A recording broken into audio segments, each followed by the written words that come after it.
Alamin na natin ang latest and hottest sa mundo ng showbiz mula sa ating beshi ng bayan, Jai Ho. Heto na nga ang latest na umaarangkadang showbiz balita.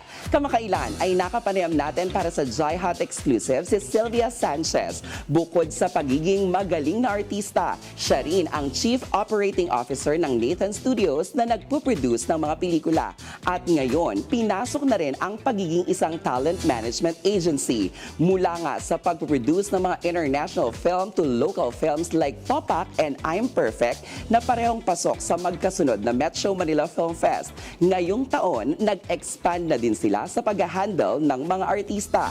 Dito, ipinakilala na ni Sylvia Sanchez ang kung tawagin niya na Nathan Angels. Lahat ng detalye dito lang sa Jai Hot Exclusives. Hindi ko kaya responsibilidad.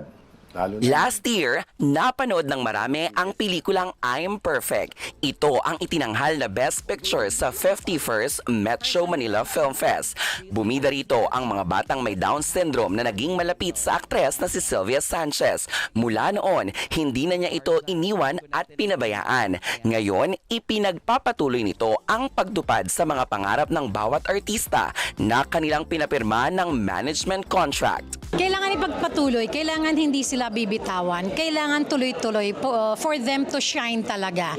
Alam mo yun, kaya nila eh, so walang rason para iwanan ko sila. Ano naman kaya ang mga aabangan na proyekto ngayong official artist na ng Nathan Studios ang bidang artista ng pelikulang I'm Perfect? Dine-develop na ngayon ng Nathan Studios yung kasunod nila, then meron silang mga endorsement. Nakakatuwa, tuloy-tuloy naman yung suporta ng mga tao sa kanila din. Bukod nga kay Sylvia Sanchez, kabilang din sa mga namamahala sa Nathan Studios ang anak nitong si Jella Atayde at Rhea Atayde. Paano naman kaya ang naging kasunduan nila bilang ito ang una nilang mga ima-manage sa kanilang kumpanya? Actually, yung desisyon na to, desisyon to ng buong pamilya. Desisyon din to ng mga anak ko. Alam mo yun, ako lang yung humaharap talaga. Iisa kami sa goal namin. Gusto lang naman namin is for them to be seen, to be heard, to be valued. Alam mo yun, intindihin, mahalin. At alam mo, pagdating sa mall, wag na silang tingnan mula ulo hanggang paa, tanggapin ang buong buo.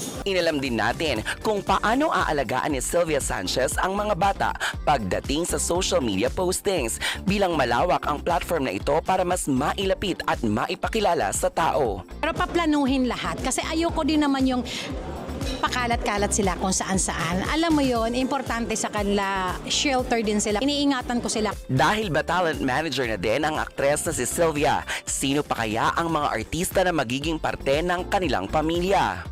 Actually, Jai, hindi ko to inasahan eh. Hindi ko naman talaga balak mag-handle eh. Wala talaga akong balak mag-handle. Not until dumating sila sa buhay ko. Nakita ko yung ano nila, yung kaya nila na kailangan lang talaga silang pagkatiwalaan. Akala ko nga iba yung calling ko, pero ito yung calling ko pala, ang pagtulong sa kanila. So, ayun, sinabi ko, I guess sila talaga yung mission ko. At yun ang muna ang latest sa mundo ng showbiz. Ako nga po ang resident kaarangkada ninyo pagdating sa mga hottest and exclusive ganap sa mga paborito nyong artista. Ang nag-iisang beshi ng bayan para sa Jai Hot Exclusives. Balik sa inyo.